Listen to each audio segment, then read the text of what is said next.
जय श्री कृष्णा, राधे राधे। आज मैं आपको अघासुर का वध नामक प्रसंग आगे सुनाऊंगी। अघासुर नामक इस असुर ने भारी मोटे सर्प के रूप में अपने होंठ पृथ्वी से आकाश तक फैला लिए। उसका निचला होंठ पृथ्वी पर था और उसकी ऊपरी होंठ बादलों को छू रहा था। उसके जबड़े एक विशाल अंतहीन पर्वत की गुफा जैसे लग रहे थे और उसके दांत पर्वत शिखरों के भांति लग रहे थे।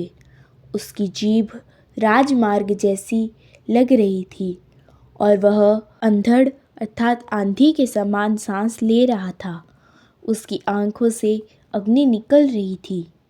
पहले तो बालकों ने समझा कि यह कोई मूर्ति है, किंतु भली भांति देखने परखने पर लगा कि यह कोई भारी सांप है जो मुंह फैलाकर मार्ग पर लेटा है। सारे बालक परस्पर बातें करने लगे कि यह मूर्ति तो किसी विशाल पशु की लगती है जो इस प्रकार हम सबको निकल जाने को बैठा है।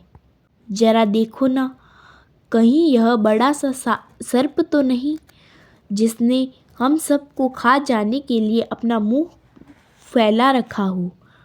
उनमें से एक बोला, हाँ, तुम्हारा कहना ठीक है। इस जानवर का ऊपरी होंठ सूर्य प्रकाश जैसे प्रतीत होता है और इसका निचला होंठ भूमि पर लाल लाल सूर्य प्रकाश के प्रतिबिंब जैसा लगता है। मित्रों, इस जानवर के मुंह की दाईं और बाईं ओर तो देखो, इसका मुंह एक विशाल पर्वत गुफा जैसा लग रहा है और इसकी ऊंचाई का कोई अनुमान नहीं लगाया जा सकता। इसकी ठुड्डी पर्वत शिखर की भांति उठी हुई है। यह लंबा सा राजमार्ग उसकी जीभ लगता है और इसके मुंह के भीतर वैसा ही अंधकार है जैसा कि पर्वत गुफा के भीतर होता है।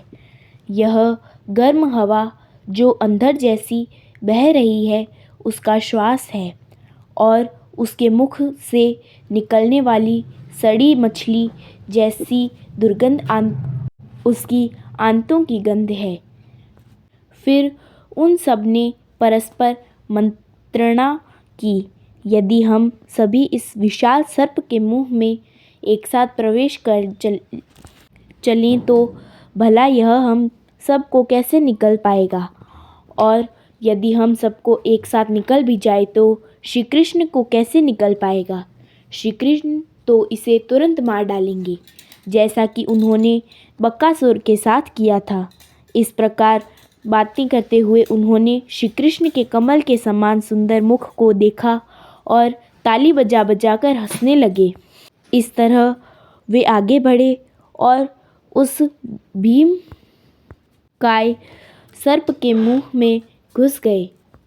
इसी बीच प्रत्येक के हृदय में परमात्मा रूप में वास करने वाले श्री कृष्ण समझ गए कि यह मूर्ति जैसी आकृति कोई असुर है, किंतु ग्वाल बाल इसे नहीं जानते थे और अभी श्री कृष्ण योजना बना ही रहे थे कि अपने अंतरंग मित्रों को विनाश से कैसे बचाया जाए कि सारे बालक अपने बछड़ों समेत सर्प के मुंह के भीतर प्रविष्ट हो गए, किंतु श्री कृष्ण नहीं गए। वह असुर श्री कृष्ण के प्रवेश की प्रतीक्षा कर रहा था और सोच रहा था, मेरे भाई तथा बहन को मारने वाले श्री कृष्ण के अतिरिक्त सभी प्रवेश कर चुके हैं।